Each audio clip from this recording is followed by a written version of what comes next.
Dando sequência ao tema nascimento da literatura angolana, e aqui desde já vale recordar que estamos a ser norteados pelo princípio segundo o qual a literatura é arte verbal, e o que é verbal nos remete para o que é escrito e para o que é falado.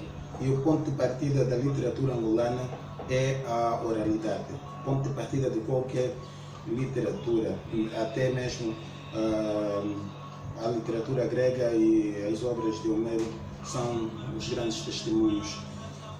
A origem da literatura angolana é, como já dissemos, muito complexa, e o problema decorre fundamentalmente da constituição do próprio país, que é povoado por diferentes povos. E aqui precisaremos recuar para falar sobre o movimento migratório dos bantus. Eu aqui recomendo, não teremos tempo para abordar tudo isto. Nesta terra habitavam os coicóis, os sanjos, os quimanas, vatas, que hoje se configuram como minorias étnicas, e geralmente os teóricos esquecem-se até da própria oralidade. Aliás, desses povos, oralidade desses povos. Aliás, os estudos literários em Angola, rigorosamente falando, ainda estão numa fase muito incipiente, porque mesmo no âmbito da literatura oral, as teorias que são apresentadas como as verdades absolutas da oralidade angolana nos remetem exclusivamente aos povos ambundos, quando na verdade nós somos formados por diferentes grupos étnicos com diferentes designações, ou melhor, esses gêneros receberiam diferentes designações, e possivelmente neste ou naquele reino há gêneros que não são cultivados pelos povos ambundos, nesse caso. Voltando à carga, né? A literatura, Angola é um país de constituição sui generis, resultante da aglomeração de vários reinos com práticas culturais semelhantes. Se tivermos em conta que o processo migratório começado pelos bantus, e aqui infelizmente estamos a deixar de lado a literatura oral das minorias étnicas, dos coicós, dos sãs e dos bosquimanes, que infelizmente parece-nos que não conseguiram ou não foram enquadrados nessa sociedade contemporânea do jeito que mereciam, não é? Ok, então, práticas culturais semelhantes, se tivermos em conta que o processo migratório começado pelos bantus terá tido o mesmo ponto de partida, e distintas pela durabilidade desse processo, que terá provocado alterações significativas na constituição antropológica desses povos, até se fixarem ou até a sua fixação em solo angolano. Cada reino circunscrito a determinada parcela territorial terá desenvolvido práticas próprias, encerrando uma dimensão tribal particular decorrente de um provável isolamento, o que terá levado à constituição de diferentes grupos étnicos linguísticos. Todos os povos têm as suas particularidades e sentem a necessidade de exteriorizar pensamentos e sentimentos.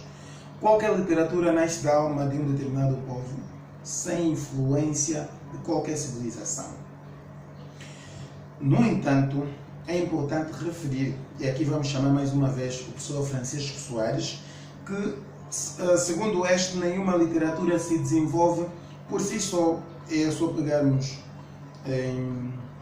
há sempre esse contacto, e podemos tomar como exemplo a literatura francesa, que conta, a instituição literatura francesa, que conta com o contributo de agentes de, podemos dizer, quase todo o mundo. Aquilo é uma metrópole literária. Ok. Em sua fase incipiente da fixação dos bantus, e mais uma vez vale recordar que existem as minorias étnicas, e nós temos poucas informações sobre estas. Nesse estudo estamos a deixar elas de parte. Em sua fase incipiente da fixação dos bantus nessa extensão territorial, Angola, até a publicação da primeira obra literária em 1849, a literatura angolana concretizava-se por via da oralidade, havendo já uma organização racional interna que terá levado à compartimentação e classificação nativa da literatura tradicional, copiografada apenas e publicada depois em livro por Elisha Klein. Todos os povos partiram da oralidade para a escrita, uns por descoberta, outros da pior forma possível, pelo colonialismo. No caso de Angola, a palavra escrita é de pouca idade ainda. Ela constitui paradoxalmente uma herança colonial, né? Nós nos apropriamos da língua do colonizador, infelizmente. Toda a literatura pós-colonial é resultado do vínculo histórico-cultural entre as características internas dos países colonizados e as propostas culturais assimiladas por imposição do colonizador.